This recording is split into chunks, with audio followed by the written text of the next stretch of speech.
Кино эзэн суугтаан тавтай марил. За одоо сайхан завтай болсон sci-fi кинонуудаар бөмбөгдөж өгнө. Харин миний вебсайтаар та нарт заавал зочлоорой. Сонирхолтой байх болно шүү. Өнөөдрийн кино 2019 онд нээлттэй хийсэн симуляц туглан сууж таалан болгоно уу. Дуу оруулж байгаа сонирн баг хурдан юм шиг. Гэхдээ яванда гай болно. За гэхдээ ойлгож л болоо доо. Сансар огторгойд өндөр хөвцөн соёл иргэншил мэт харагдаж байгаа зүйл. Асар том сансрын хөлөг дотор харь гаригийн хоёр амьтан зогсож байна. Усан онгоцны дотоод хэсэг нь бүтэц системээр дүүрэн өргөн модон бөгөөд нарийн төвхтэй юм. Энэ нь хүний ойлголтоос хол давсан технологиг санал болгож байна. Харь гаригийнхны нэг нь гар урлаас ачирхалтай зүйлийг болгоомжтой авч жижиг бөмбөрцөгт багтсан бяцхан орчлон ертөнцтэй төстэй объект.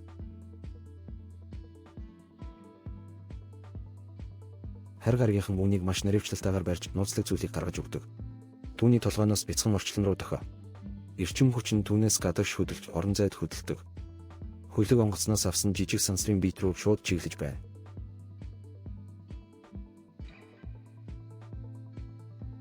Ээж нь түүний нэрийг яаралтай дуудах үед Томас гинт хар дарсан зүуднээсээ сэрж түүнийг бодит байдалд буцааж оруулахыг хичээж байна. Тэр зүгээр л муу зүуд байсан гэж түүнийг зөөлөн тайвшруулав. Тэр яг дэргэдэнд байгаа тул одоо аюулгүй байгаа гэж түүнд хэлв. Тэр алсын харааг дахин харсан эсэх мөн энэ нь эргэж ирдэг үзэгдэл байсан эсэх талаар асуув. Энэ бол зүгээр л мөрөөдлийн хүү. Зүгээр дээ. Би одоо энд байна. Томас эдгээр үзэгдлүүд яагаад өөрт нь ирсээр байгааг ойлгохгүй байгаагаа тайлбарласан гэдгийг хүлээн зөвшөөрсөн. Тэр түүнд унтах болгондоо нэг газар хавчуулагдсан мэт санагддаг гэж хэлв. Ижил аимшигт туршлагаа дахин амсах. Ээж нь түүнийг тайвшруулж бүх зүйл сайхан болно гэж амлаж түүнд итгэлтэй байна. Тэд хамтдаа үүнийг даван туулах болно. Бүх зүйл сайхан болно хүү минь. Бид үүнийг даван туулах болно. Энэ хооронд сансар огторгууд аялж буй бие эцэст нь хөөгч сансрын чулуулгын аль нэгэнд хүрдэг. Хүрэлцэх явцдаа үл мэдэгдэх бодисыг чулуулаг руу шахдаг. Ийм зүйл тохиолдоход чулуулаг уруулд орж аажмаар хөдөлгөөнөө өөрчилдөг. Нэгэн цагт сансар огторгууд ямар ч зориггүйгээр эргэлдэж байсан зүйл одоо тодорхой бөгөөд зориудаар хөдөлж эхлэв. Аажмаар сансрын чулуу замаа тохируулж дэлхий рүү хөдөлж эцэст нь ундаг. Ахуйн чихлийн бенцдэх нуур.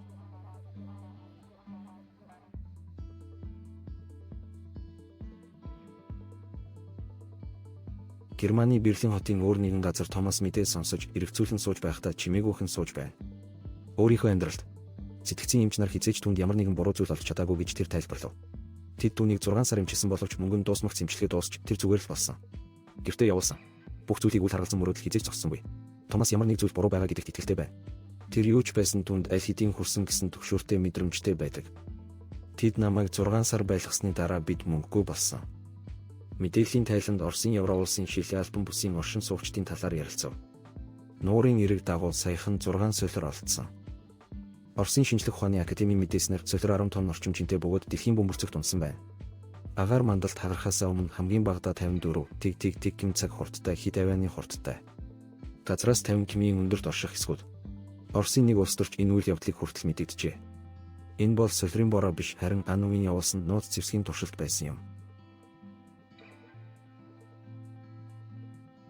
Дараа нь Томас үргэлж хамт амьдарч байсан хачирхалтай мэдрэмжийнхээ талаар эргцүүлэн боддог. Тэр их хвчлэн өөр шигээ санагддаг. Хоёр газар нэгэн зэрэг оршдог. Мэдрэмж нь түүнийг айлгадагч тэр үнтэй хамт амьдарч сурсан. Өнөөдрийг хүртэл сониуч зантай 50 бус тэрээр интернет хэсэг эцэст нь хүн нас барсны дараа тарих 10-аас дээш хугацаанд үргэлжлүүлэн ажиллах боломжтой гэсэн сэтгэл түгшээсэн нийтлэл. Минут. Таныг нас барсны дараа таны тарих 10 гаруй минутын турш үргэлжлүүлэн ажилладаг. Томас олон нийтийн сүлжээгээ үзэж байхдаа гинэт нэгэн хачирхалтай зүйлийг анзаарчээ. Deep Intellect нэртэй хэрэглэгч 400 гаруй сэтгэлдлийг бүхэлд нь хоёртын кодоор бичсэн байна. Сонирхолтой бас эргэлзсэн тэрээр тэд хинбэ? Яагаад ийм мессеж нийтлэх бол гэж гайхдаг. Хоёртын тайлбаруудын нэгийг орчуулсны дараа Томас энэ нь таамаглалыг агуулж байгааг ойлгов. Тэр өдрийн өмнө буусан солир. Энэ мессежийг 2011 онд нийтлсэн боловч тайлбарласан байна. 2013 онд болсон үйл явдал. Энэ нээлтд цочирдсан тэрээр хэн нэгэн хэрхэн яаж болохыг ойлгохгүй тэмцэнэ. Ямар нэг зүйлийг тохиолдохоос 2 жилийн өмнө маш нарийн таамаглаж чадна. 2011 онд ийм зүйлийг урьдчилан таамаглаж байна. 2013 онд болсон. Мессежүүдэд илүү их нуугдмал байх ёстой гэдэгт итгэрээ. Томас орчуулж эхлэв. Үлдсэн хоёртын бичлэгүүд. Тэдгэрийг даван туулахдаа тэрээр өнгөрсөн олон гамшиг тохиолдсныг олж мэдэв. Тэд бодитоор тохиолдохоос өмнө ижил аргаар урьдчилан таамаглаж байсан. Тэрээр ад болсон үйл явдлуудыг сайдар зурдаг. Самбар огноо дэлгэрэнгүй мэдээллийг зохион байгуулж тэрч байтугай гамшигыг харуулсан хид хідэн таамаглалыг олдог. Хараахан болоогүй байна. Энэ ямар нэг алдаа мөн үү? Эдгээр мессежүүд гарч ирснийг ойлгосон. Олон жилийн турш тэрээр хачин зүйл болж байна гэж зижиглэж эхэлдэг. Энэ нь бараг алдаа мэт санагдаж байна. Бодит байдал дээр тэр сэжүүр хэв маягийг хооронд нь холбох гэж оролдох тусам улам төөрөлдөх болно. Хариултуудын оронд нээлт бүр илүү олон асуултыг төрүүлдэг бөгөөд Томас одоо түнд хэрэгтэй байгааг ойлгов. Энэ бүхний цаад үннийг олохын тулд тэд ирээдүйн талаар мэдээлж байна уу? Томас холбоо барихаар шийдэв. Нууцлаг бүртгэлтэй бөгөөд тэд хэн болохыг асуусан шууд мессеж илгээдэг. Хариу нь бараг тэр даруй ирдэг. Бүртгэл нь ирээдүйн найз гэдгээ баталж байна. Төөрөгдөлд орсон ч сонирхсан Томас хэдэн жилийг асуув. Тэд ирсэн бөгөөд хариу нь энгийн хэрнээ сэтгэл түгшэмээргүй 2039. Дараа нь бүртгэл түнд тэд гэж хэлдэг. Түнд бэлэг үлдээсэн. Томас энэ ямар бэлэг вэ гэж асуухад тэд түнд координат илгээдэг.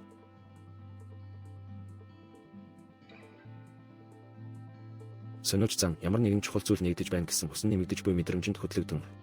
Томас байршлыг дахаар шийдэв. Координатууд нь түүнийг гинэт ойгоор хөтэлдэг. Өмнөх зүүднийхээ аль нэгийг нь таньж мэдсэн нь энэ туршлагыг улам бүр зовоож байна. Түүний үргэлжлүүлэн тэр замыг дагсаар эцэст нь хотод хүрч эцэст нь нэгэн бололтой зүйлд хүрнэ. Орхигдсан барилга чимээгүй зогсож олон жилийн турш хөндөгдөөгүй юм шиг мартагдсан. Би өмнө нь энд ирсэн юм шиг санагдаж байна. Томас дотогшоо орж хуучин дундуур болгоомжтой нөө. Барилгын илэгдсэн бүтэц. Энэ газар хоосон хаягдсан мэт санагдаж чалыг тоос бүрхв. Мөн олон жилийн хайхрамжгүй байдлыг харуулсан хан. Тэрээр барилгын гүн рүү орохдоо баг зэрэг анивчхыг анзаарав. Нэг өрөөнөөс гэрэл гарч байна. Сониуч зандаа тэрээр аажмаар өрөөнд орж ирэн эргэн тойрноо харж эхлэв. Ханан дээр тэрээр хүний тархины наривчилсан диаграммыг харуулсан хид хідэн хачирхалтай зурагт хуудсыг харав. Нарийн төвхтэй судалгааг санал болгож буй тэмдэглэгээр дүүргэсэн. Өрөөг шалгаж байхдаа тэр эцэстэнд электродыг толгой дээрээ тавиад үлдсэнийг нь технологиор хий. Томас хэсэг зуур эргэлзэв. Ойролцоох тоног төхөөрөмжийг судалдаг. Төхөөрөмжүүд нь хуучирсан мэт харагддаг бөгөөд эхлээд харахад тийм биш юм. Функционал харагдаж байна. Хэдийгээр түүний эргэлзээ сониуч зан хариултын хэрэгцээ түүнийг урагшлуулдаг. Хэсэг хугацааны дараа тэрээр толгойн араагаа толгой дээрээ тавив.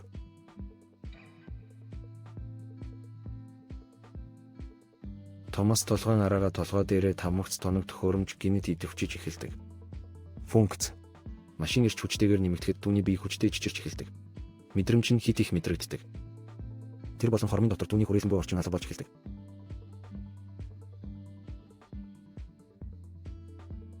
Тэр ухаарах үедээ өөрийгөө дуурайсан ертөнцид зогсож байгааг олж хардаг. 2309 онд ангараг гараг. Байгаль орчин бодит мэт боловч ачирхалтай хэмэл юм. Эмч түүнтэй мэдчилж байна. 50 нар түүнийг нэрээр нь ухтан авсан Томасыг нэн даруй төөрөгдөлд оруулав. Эмч түүнийг тайвшруулж.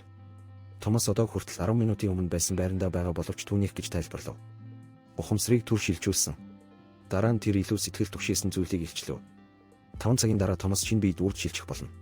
Нэгэн цагт цогцсон харьяалагддаг байсан. Альберт Кин гэдэг хүн бөгөөд шилжүүлэг хийх үед Томасын бүх дурсамж туршлага. Таних тэмдэг устгах болно. Санаа зовлтгүй Томас чи 10 минутын өмнө байсан хിവэрээ байна. Туршлага ба бүх зүйл алга болох дурсамжууд. Цочролд орсон Томас юу болоод байгааг ойлгох гэж хичээсэн ч юмч. Үйл явц нь физик биеийг цаг хугацааны явцад хөдөлгдөггүй гэж тайлбарладаг. Үүний оронд энергийг шилжүүлдэг. Амьдралын өөрөө оюун санааны хүч чадал булчин хөдөлгөөн бүрийг удирдах чадвар. Хүний биеийн шилжүүлэхийн ажил дуусны дараа Альберт Кины дурсамж зан чанар байх болно. Сэргээгдэж Томасын зорилго биелэх болно. Түүний дурсамж туршлагыг дахин ачаал. Дараа нь эмч Томасын амьдрахаар төлөвлөж байсан шинэ биеийг илчилсэн боловч Томас аимшигт хариу үйлдэл үзүүлв. Яагаад түүнд ийм зүйл хийж байгааг мэдхийг шаарддаг. Томас үнийг хийсэн гэж эмч 50 нар тайлбарлав. Түүнийг тэнд хөтлсөн онцгой тайлхаар сонгосон тэр мөчид өөрөө шийднэ. Чи надад юу хийж байгаа юм бэ? Тэр өдрийн ихээр солир орсыг мөргөж хэдхэн минутын дотор хэн нэг нь унах болно гэж тэр тайлбарлав. Нөлөөллийн талбай дээр хүн төрөлхтний юутай ч адилгүй харь гарагийн технологи болох юр бусын зүйлийг олж мэдэрээ. Хизээ нэгэн цагт таарч байсан. Хүмүүс үүнийг бүрэн ойлгохын тулд бараг 200 жил болсон ч төхөөрөмж. Эцэст нь нас барагсдыг амьлуулахын тулд өнгөрсөн үеийн амьдралын энергийг шилжүүлэх боломжийг тэдэнд олгосон. Хүн төрөлхтний урьд өмнө харж байгаагүй зүйлээс ялгаатай. Эмч орчлон ертөнц гэдгийг үргэлжлүүлэн тайлбарлав. Хүний туршлага бол илүү том системийн зөвхөн нэг хэсэг юм. Симуляц. Хүн бүр бар кодтой төстэй өвөрмөц том кодтой байдаг бөгөөд үнийг тодорхойлдог. Тэдний амьдралын урт тэр зураасан кодын хугацаа дуусахад тэр хүн өгдөг. Гэсэн хэдий ч хэрэв кодыг шилжүүлсэн бол өөр биед орсноор хүлээн авахч нь үр дүнтэйгээр тэр хүн болдог. Орчлон бол том ертөнцийн нэг хэсэг юм. Томас түүнийг зориудаар сонгосон эсхийг асуув. Гэхдээ эмч түүнийг хинч тусгаалan сонгосон гэж хэлдэг. Хинч холбогдож болох байсан. Өөрсдөө системд. Гэсэн хэдий ч хэн нэгэн сүлжээнд холбогдсон бол буцаж ирэх арга байхгүй. Энэ нь нэг талын үйл явц юм. Холбогдсны дараа систем нь хүнийг хүссэн газар цаг хугацаа руу илгээх боломжтой. Шаардлагатай. Эмч тайвширмаар тайвнаар Томас талархал илэрхийлэн тайлбараа дуусгав. Үйлчлэгээ. Буцах зүйл байхгүй. Энэ бол нэг талын аялал юм. Үннийг сонсоход Томас уур хилэнгээр дүүрдэг. Уурлаж цөхрөнгөө барсан тэрээр эмч рүү гүйж хүзүүнээс нь бариад. Түүнийг боомлохыг оролдож байна. Яг тэр мөчид нейротехнологийн салбарын техникчид дэлхий дээр буцаж ирэв. Түүний биед хүчтэй хариу үйлдэл үзүүлж байгааг анзаарч эвдэрлийг зогсоохын тулд тэр даруй тайвшруулна.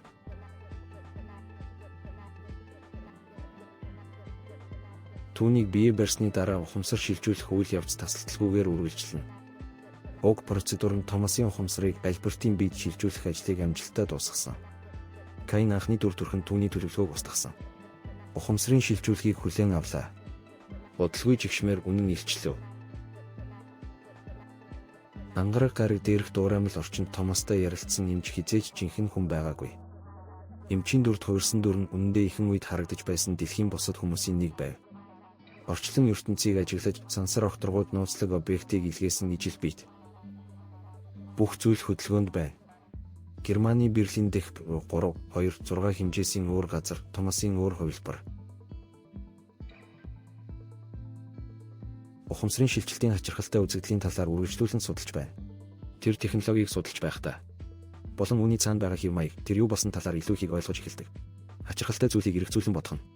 Насан туршдаа түүнийг дагсан мэдрэмж тэр үргэлж өөр байсаар ирсэн гэдгийг ухаардаг. Газрууд нэг дор. Тэд миний нэг хэсгийг устгасан байх, гэхдээ бүгдийг биш.